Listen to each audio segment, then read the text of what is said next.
lalpa panse thiên lung thar min sia ang che khong ai na lo lua ne na chang kha lalpa ka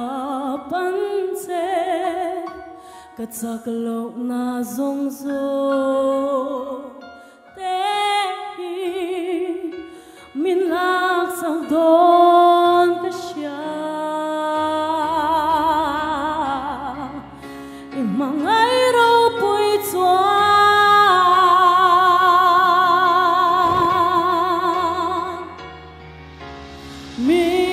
min po min mangai min vela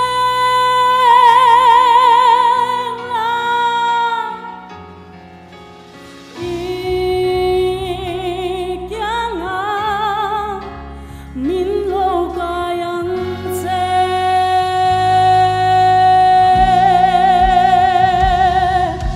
katu puyang hian sang ta ka irwala thok thopin tharavin nin shwai se mangai ro pui chuan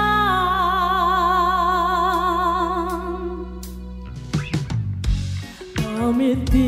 vala